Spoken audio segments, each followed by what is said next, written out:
Welcome on in, everybody, to ClayShareCon Day 2. We're cruising through the afternoon, and we have Jeff from GR Pottery Forms joining us again, and he has a brand new product to share with you. These right here and right here. So he's going to be showing you how to use his new GR Pottery Form Wallies. And hey, guess what I just discovered? They work with my ruffled rectangle rim templates. So those of you who have these already, guess what?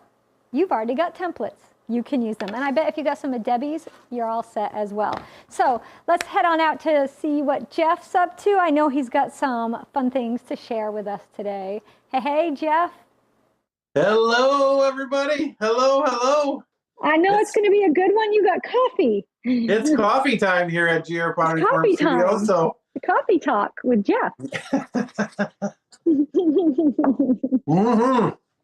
I got high octane one today here. So watch out. Watch out. Hold on tight. Well, I know you got a lot to share with us with those new GR Pottery Form Wallies. Yes. So, we're going to keep adding on a few sizes from here to here, here to there, there to here. But we just, and some of you, there's some distributors that already had some a little bit ahead of time, and I sent some over to Debbie, so she may have some cutters already. Actually, we had them at ClayCon West, so some of you might have picked them up there and have been teasing your friends about neener, I have, you know. I heard a couple of those comments. My friends got these, but I can't get them. How do I get them? Well, you have to wait till ClayShare. Now's your day. Today's your day. So yes, we have just 5 sizes, and it's the 2 rounded rectangles. One is 4x8. One is 6x12. So this is a really popular size for us for a regular rounded rectangle. So I think this is going to be a really nice addition for if you're going to do some serving, have a guest over, make some plates for a restaurant in your area. This is a really nice size for like a soup and sandwich kind of a style plate. And so it's, I think, a really wonderful size for that. And then more functionally for craft fairs, I think this 5x4 one rectangle will be really, really nice. And I should, this is the this is the time where we can pick on each other. So right, is that right? our good buddies. Yes, our good friends. And we can make announcements so that they gotta fulfill, right? We sure can. Go for it. You got so some I think this might Jeff? be a good size for Debbie's half butter maker. The half butter maker that isn't out there yet. I heard a few comments too, and I kind of like it. I think we got to feel like we're not really using that much butter, so we need a half a butter size. So half a butter. This could be a half butter size, 5x4, and this is the full size stick of butter that Debbie just talked about last week. So a lot of you have it. And I'm so happy I warned Debbie that you guys are all gonna want forms that come with cutters, and I think you got to give her a little break. she won't have inventory for all this stuff, but I look forward to the upcoming year of working with collabs. Yes, with Jessica and Debbie. We need and to do more collabs. The 3 of us need to do something together. The 3 amigos here, yes. 3-way collab. Oh yes, the 3 amigos. That'll be us. And get somebody else to join. Maybe Kathy Skaggs and her amazing print technology. Yes, print I would love that. options, right? Will you have these at Ensika? Yes, I will have probably have, because they're kind of our new sizes, so it'll be we'll probably have limited sizes. Yeah, it's all good. I see Debbie's on the chat too, so good. Yeah, so but then the 5th one is this 5x4. Again, I think it will make a nice little, it's probably just a little slightly smaller than obviously it is. It's 5x10 instead of 6x12, but could make a nice little lunch tray or a dessert tray for making stuff. But yeah, so I'm just going to kind of go through here and talk about these Wallies. I have, to be honest, are not my favorite of the profiles. I'll just tell everybody. They require out of the forms you make, you don't like them. Oh no. They're you know, they're working into my heart a little bit, but it's tough. Because basically what is happening is we're taking a flat piece of paper and trying to squeeze it into a three-dimensional shape. So there's lots of squeezing that needs to happen and lots of fussing. And if you know me, I'm not a really big fusser. So, yeah, but I think it's when I was in Germany and or actually in the Netherlands in October, we did or November, whatever when it was.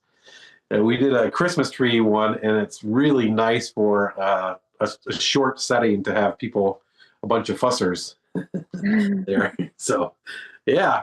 And so they can do a lot of fussing, and it turns out wonderful before they leave. And yeah.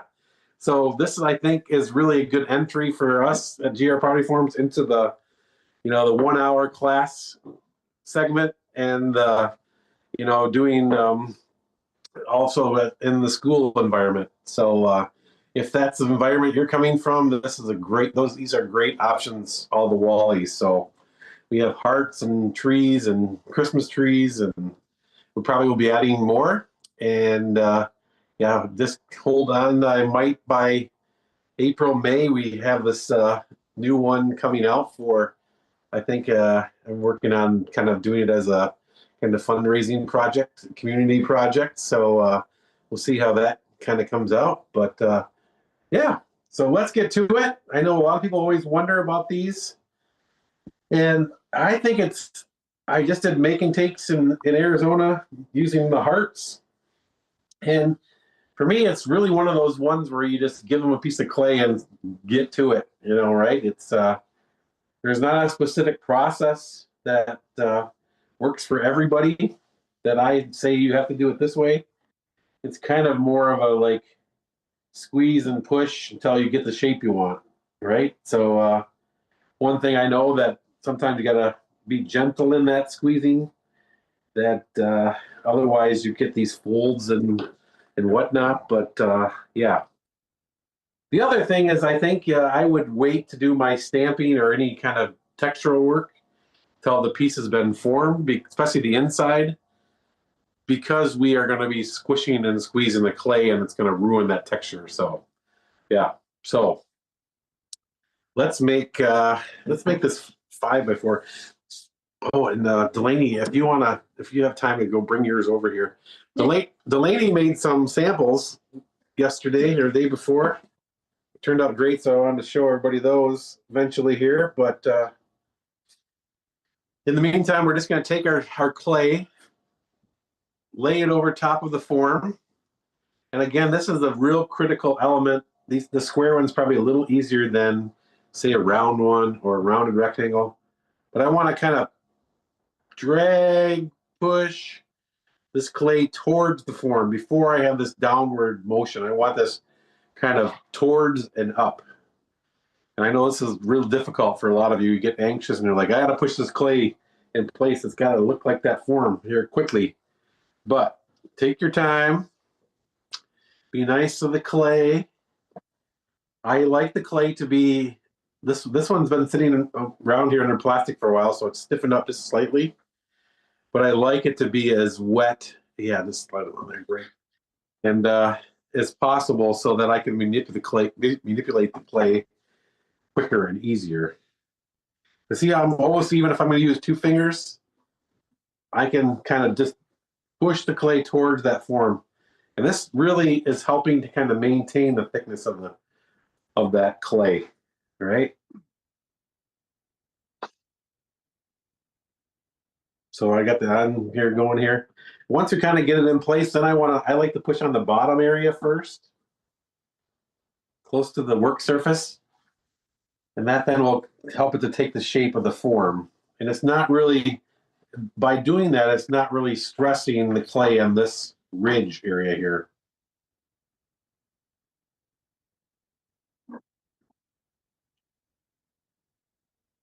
And then once I get everything in place, then I want to come through with my rib. So I feel like this is still the main three stages of all of the forms we have here.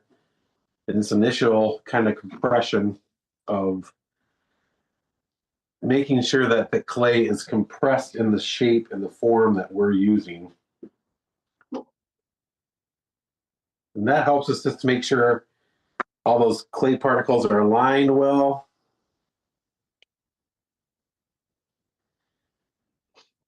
The other thing I think these have really high potential for is cooking. And so if you're using a clay that can withstand your oven, that they'll make great little baking dishes, kind of contain your food, especially like seafood. If you want to grill some mahi or something, or make some onions, or yeah. So I think the real nice potential for cooking. So I'm going to make a flat one, almost like I made that the bread pan one. And then I'm going to cut with this a little slight handle on here.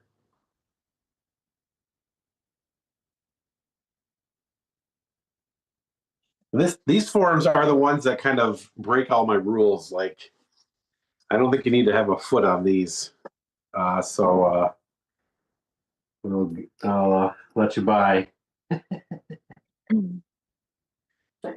And so we can get rid of this extra clay here. And so now I have this outside lip. So this is one method. I'm going to show you another method here in a second where I don't have any, I'm leaving kind of a lip or a rim on this outside edge. And then I can kind of, once I flip it over, I can squeeze it a little bit more.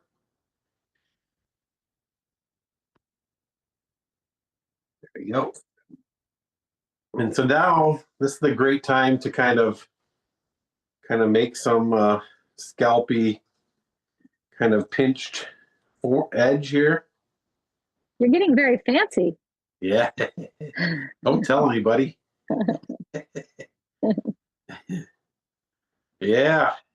And but then one key thing, the key thing are these new I should tell that to you as well here. Our old versions came with a hole in the center. And now we have these nice kind of finger pulls. So the idea of these is to hold the clay and just kind of lift gently so it doesn't stretch the clay too much, and so that we can then be able to pull it right out. I love that. I just want to tell you, I appreciate these pulls so much. I was using your round circle Wallies, and the one I have doesn't have the pull. And I made this really gorgeous plate, and it was perfect. And I did all this fancy decal work on it before I rolled the slab over it. And then when I pulled it out, I had a little bit of struggle. I got it out, but it's a little challenging. Definitely. And here's one I have glued if I can't show you the hole. And we don't have to mess with this other part.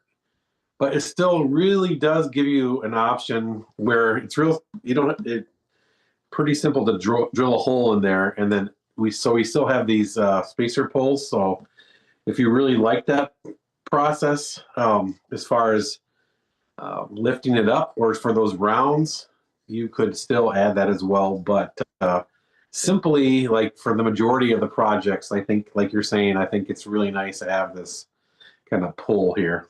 And just so everybody watching knows, if you get the 12-inch round now, it has the pulls in it. So. And also just another factor of if you get round ones from us, we're still trying to stick to that. Except I think maybe not the 4-inch one. I'm trying to remember about the 4-inch one. It seems like there's one. But the round ones are still adding a center hole for if you were wanting to add a foot or something on the wheel. So they still would fit the Watu systems as well. So, yeah, all kinds of fun. Absolutely. Yeah. So this one, I think, and this is a great style, where it has this outside lip where you could use Debbie's cutters to kind of determine your outside edge to be scalloped or whatever kind of decorative fanciness you want, Looks like there's a couple little spots in here gaps that I can kind of fill in. In this case, I'm just going to squish them in. But theoretically, I would always want to add some clay in there, but, rules are made to be broken. Yeah. And unlike the bread pan you made last night, because this is not as deep, you didn't have to do the cutting. You kept it one piece. So it's all one piece of clay. Yep. Mm-hmm. Yeah, and actually, but just to be clear on what you're just saying, the casseroles, I still try to use one piece. It's just I have to cut away some pieces. And so then that one piece, the corners need to be joined together. These don't really need to, these aren't quite deep enough to have to cut away some clay to join that, but yes.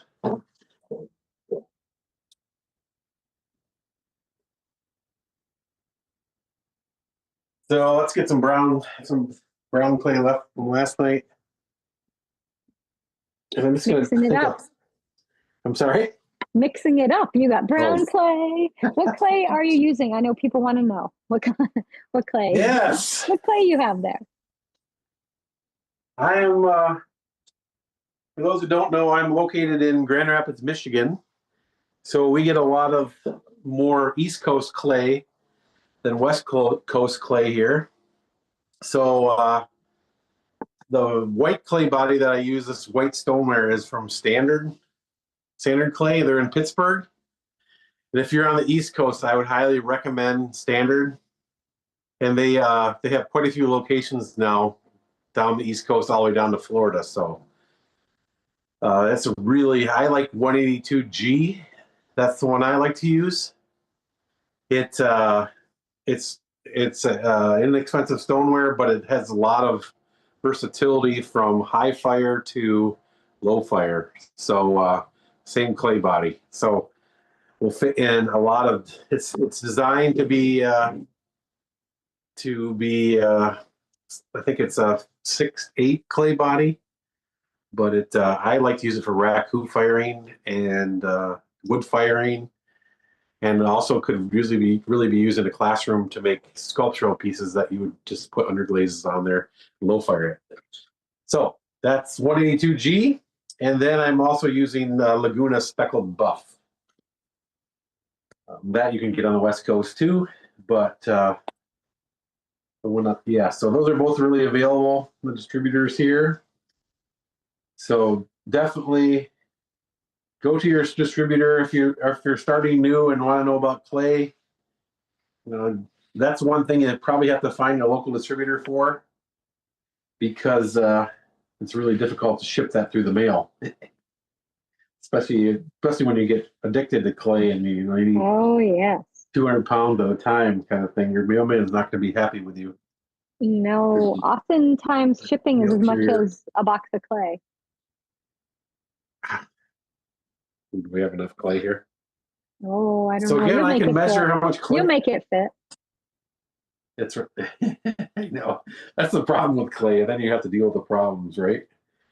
I did that this morning when I was making some samples. I was like, the clay wasn't quite big enough, so you got to squish it a little bit more than you need to. But yeah. Yes. So this time I'm going to have straight edged pieces here.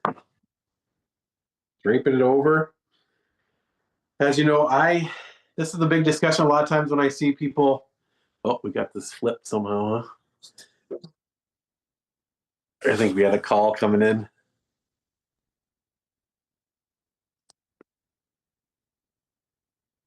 Oh, come on. We'll get you back. While you're doing that, I was going to answer a question. Someone asked, Sure. Why would you want a Wally versus a regular form?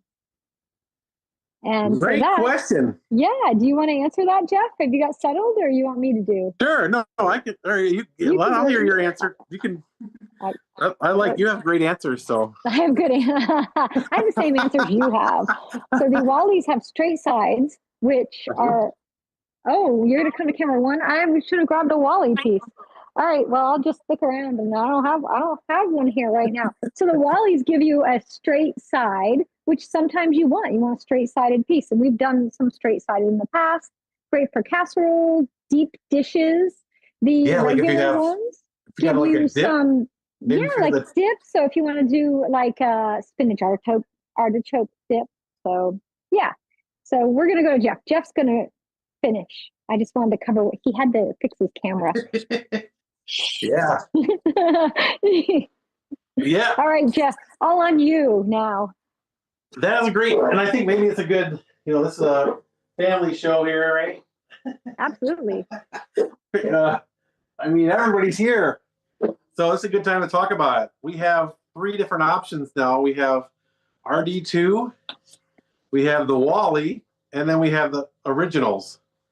So kind of the question is why would you use this one versus this one?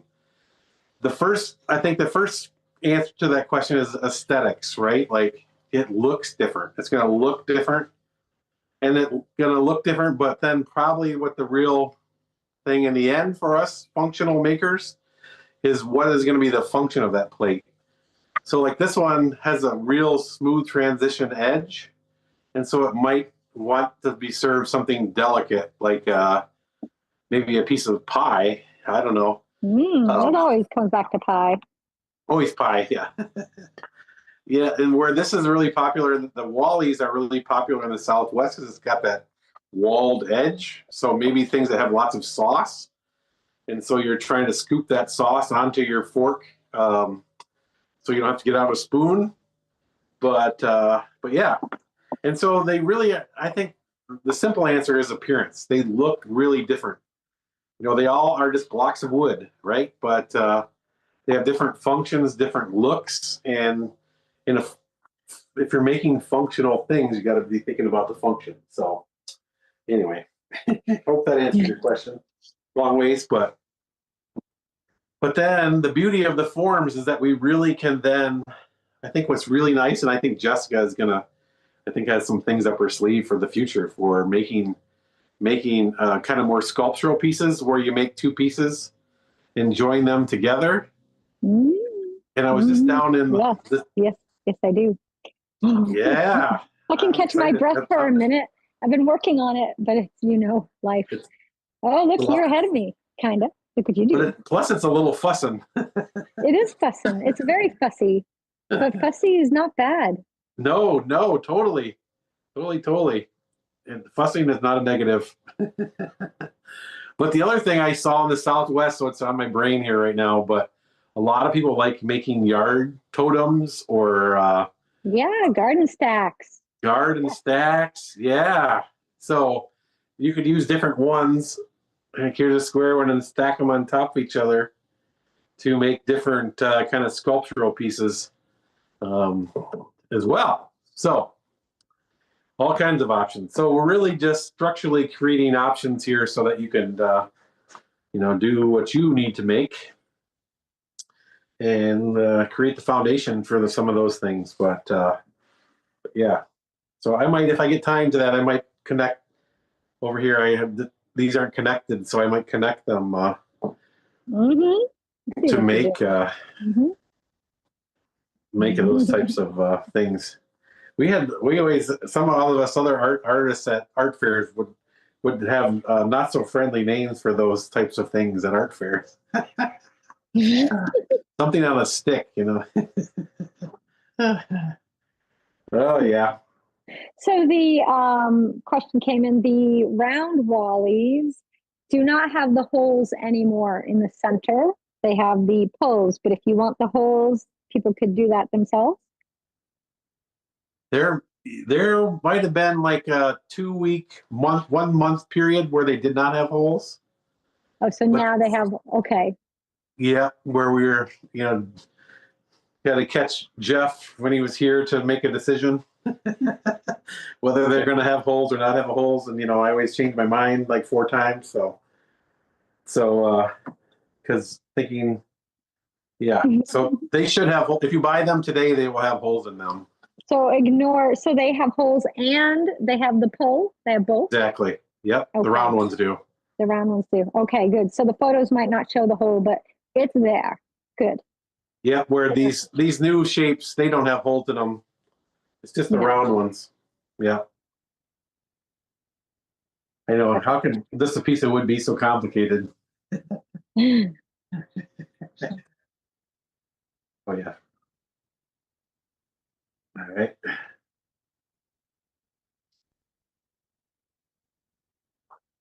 Yeah, it's yeah, good. So this time here, I'm going to trim away a little clay. Just so I don't have to deal with all this clay. And I'm a big fan of with this, because I do not like recycling very much. And so if I want to try to keep that clay as moist as possible throughout the process, so I don't have to wait till it dries completely. So now what I'm going to do is I am going to kind of squeeze this clay upward. So you can see, like right here, like it wants to resist and pull away. So we really have to kind of squish and force this clay to be straight. And like on the corners especially, you can kind of see here, we really got to make sure we're probably pushing from both sides to make sure that the clay goes up. Where if I just push from this side, it's going to go to this side. If I push from this side, it's going to go here. So we got to have a combined effort to make that go up. Jessica, did you have a question? I'm just answering people's questions. There's a lot about the hole. Oh, about the hole, yeah. It sparked a whole new side quest here. Oh yeah. But yes, so. Just know that if you have them without a hole, someday you'll on an antique roadshow, you'll say, this one is worth a little bit more because this was Jeff's transition. There's only about 50 of them made this way. Oh, yeah, I'm getting ahead. I you know me. So now, what I like to do is use this. I'm going to show you multiple ones here today, maybe. I really like using these wire cutters if I can for this part. So maybe you have like a beveler. I see a lot of these out on the market, and a lot of you have those. So that can work to cut this edge. You could just use your knife and cut the edge. You could use this really nice mud tool version. And then, of course, you know me, I like the slingshot version because it's the premium. And then what I can do is I can push this so the wire is right against the wood, and then just kind of drag it along here. So it makes it real easy to cut this edge.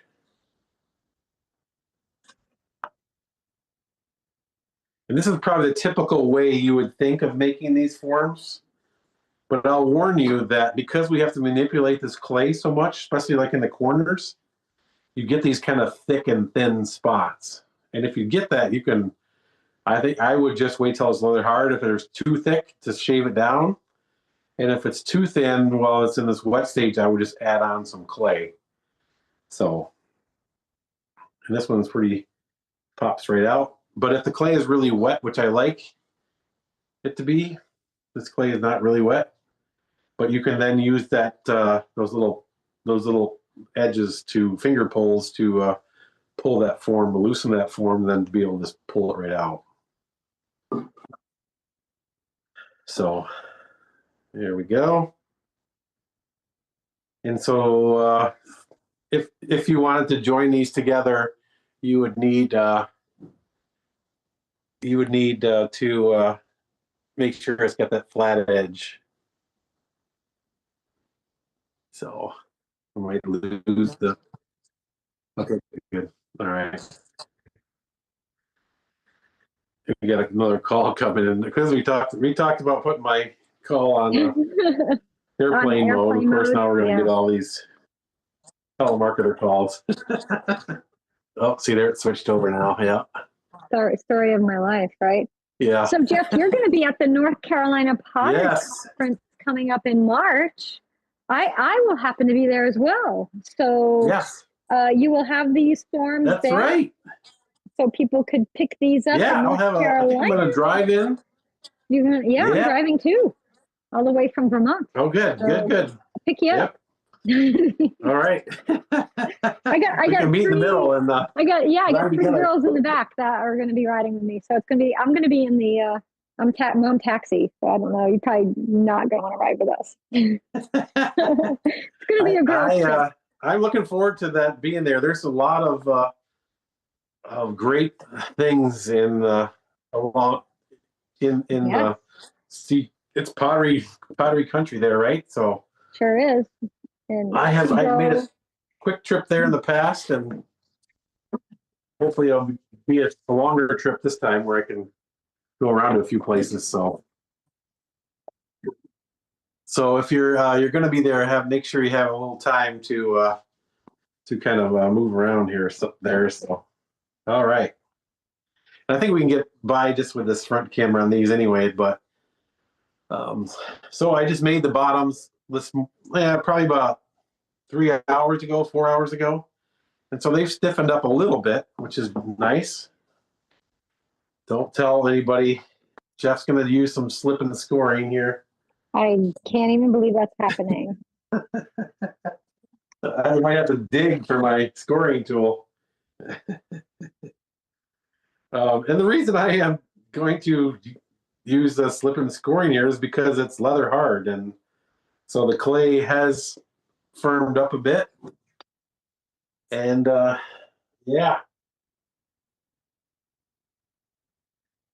so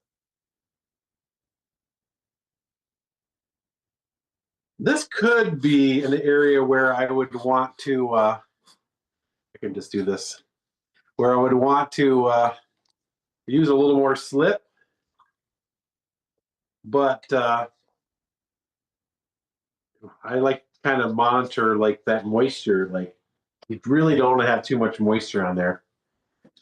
So I saw this one technique, and I'm sure a lot of people use it, but I think it's really nice to be able to just dip your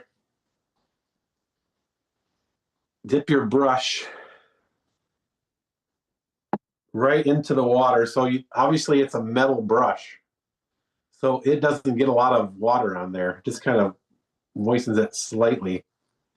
So then you don't get too much. You don't get overkill of moisture.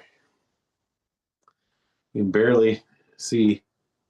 You may see some like discolored areas in the clay. I'm actually just using some of the clay that I was trying out some screen printing things on. So there was some designs on there. I just squished it around. It's going to be on the inside of my piece. So if it falls and breaks, somebody's going to find this magical thing. What is that? So yeah, so just using a scoring brush and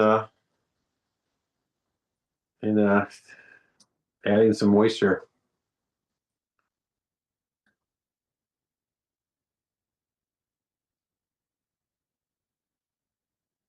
But that's a lot of fussing for this guy. I know you don't usually fuss that much. You are growing as an artist right here before our eyes. I need certain special times of the year and time. I do like to make teapots, and but I need this, certain time and space that my wild brain is settled a bit. And so now I'm just going to blend this together here. Squish it together. And this part, I think, is really what's holding together more than that scoring and the moisture. But just to be triple dog sure, we will do a little scoring on there too.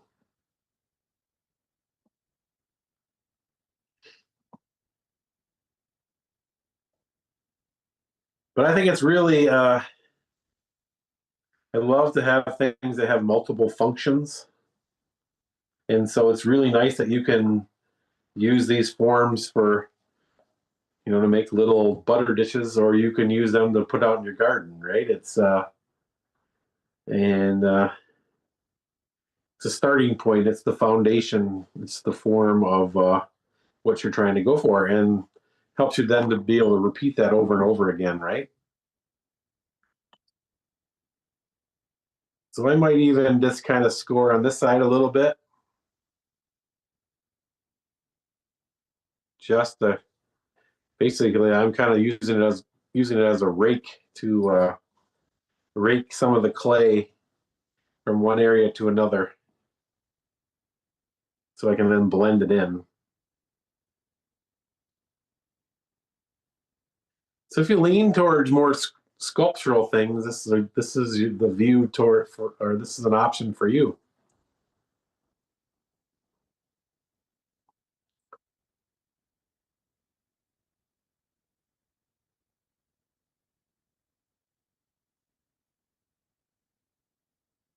Ooh, flask, yeah, definitely.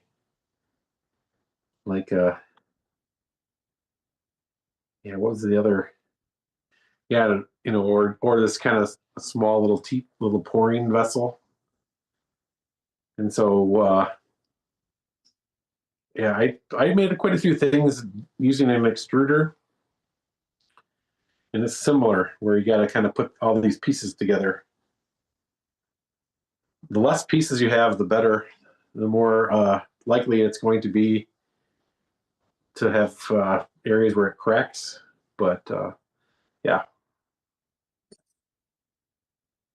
And now I'm just gonna. So if I were gonna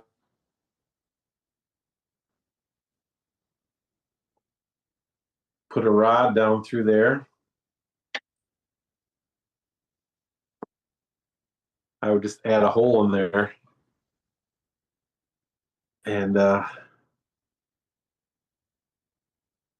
clean it up. Kinds of options. I love it. It's going to be great. And I really could have added texture or different things to the, it might be a good time to now, which I think you're going to get a good lesson next. Yeah, because we have Diamond Core Tools coming up. Mm-hmm. For the carving demo. You know what would be cool? Would be some water abrasion on there. Ooh. Hydro abrasion if you would like to be really fancy. Uh-huh. Which I think is what my class is called. I think I actually do call it hydro abrasion, which fanciness. I know. I think about when I title stuff, maybe I shouldn't make it too fancy, but that's what I learned it as. But water abrasion is good too. Mm-hmm. Gotta have those 404 classes and to go with the 101s, right? That's right. They'll make I love it that you're carving. This is unheard of. Bringing out all the stops for this fun event. When you fuss, you fuss. Uh-huh. It's just I really appreciate the what I've been able to do with the forums lately of having one message, because sometimes there's so many messages out there, right? And but now with these Wallies and the RD2s, we got all kinds of messages to talk about. All kinds of options. Wait, maybe this is like a VR thing now? VR pottery? VR pottery, yeah. You wouldn't get dirty. Uh-huh. How are we doing with the, do I need to adjust that camera, Kevin? Yeah, or we're good shape. He's just using the front. So we're going to use the front camera for right now. That's good. Let's just do it. Yes. So the Oh, it's all chat is good. I don't need included in it. replays, folks. So Yeah. for a little You while at least, yeah. You just tell me what you need. I'll do it. Make adjustment. Yeah, so now it's kind of fun to make these the different textured sides. I would even test it on the side here to see if how my seam was. So great way to try out new carving tools, right? Because you can just make the form simply enough. You just did it, and grab a carving tool and see where it leads. That's what's I think really nice about those garden stacks. Like you're right. You have a class on those, right? I'm assuming. We do. We have a garden stack, whimsical garden stack with Maria Sampson. Yeah, we have like four of them with her. Because what happened is we did we did the first one and people loved it so much they wanted more, and so we just kept doing them. So now we're up to 4 of them. People ask, we deliver. But what I was gonna say, it's kind of like you were just alluding to, is it's just a fun way to test your skills, to just make these like samples, these like little what do they call them in like figure sculpture? These studies, to do these little studies that you can then maybe stack on your garden stake or whatever. But it teaches you and tells you a lot about making the pieces, and then also especially like glazes, like when Todd was on earlier talking about what temperature you're firing at, what you could get. So these might make really great test tiles that you can then, when you're done with them, you just put them make them into a garden stack. But so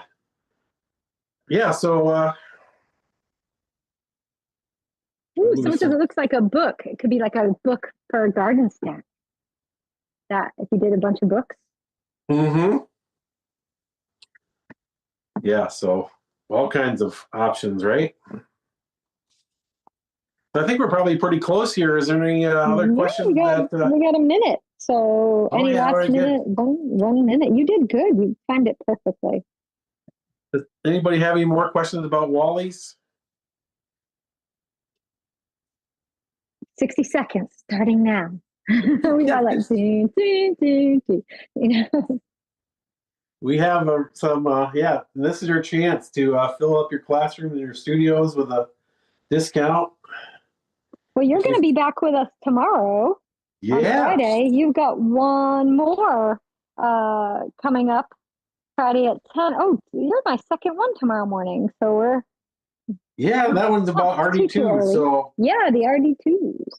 And we have a little starter kit now, which has been really popular for making your own little plates, little hosting plates, or another way to kind of experiment with doing studies. So I'm just adding in some textures here, just to kind of give a little more interest, get the glaze to kind of catch and pool. But yeah. So many things you can do with it. They're really fun. Yeah, that's going to be nice. Now we can see what I've been kind of doing here is just kind of making marks in the bottom. So great area now to stamp into once it's been kind of made. But yeah.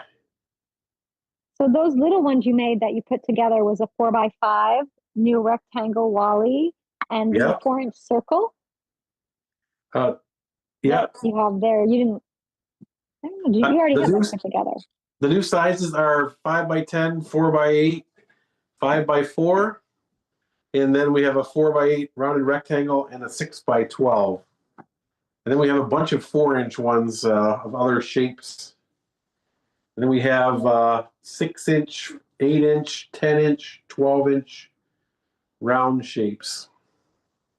Awesome. Fabulous. Well, Jeff, thank you so much for this demo and sharing your new forms with us. We can't wait to have you back tomorrow. Now you have a discount going, which is automatic on your website, correct?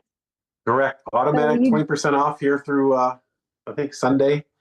But and if you've already ordered stuff and want to order more, we'll combine your orders. We'll let you. We try to, yeah. And let you, yeah, definitely. You're gonna let Keep on ordering. I think the most orders is like 80 or 90 orders for one person. So if you want to be top of the club, can you do more than 90 orders? That's wow. All right, and you're part of our giveaway tonight. We're giving away a $50 gift card to Woo-hoo! You can buy again. That's one of the 24 prizes we're giving away just today. So, yeah.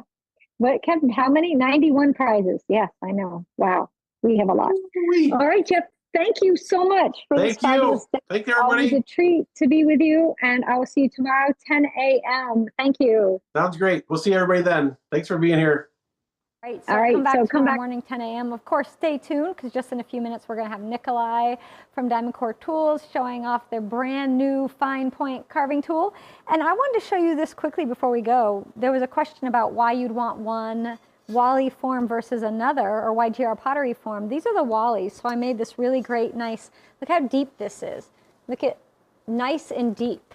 And then same size, this plate right here, and you see how it's not as deep. It's just this really nice serving plate. So they work together, same size, but a little bit different. So it all depends what you're making and what you're going to use it for. Just giving you options, right? Jeff's got you covered. So if you haven't tried GR Pottery Forms, I suggest you do so. Now is a great opportunity during Clay ShareCon, especially since he has that fabulous discount and giveaway. All right, we're going to have a little break, and then we'll be back with Nikolai from Diamond Core Tools for a carving demo. See you then.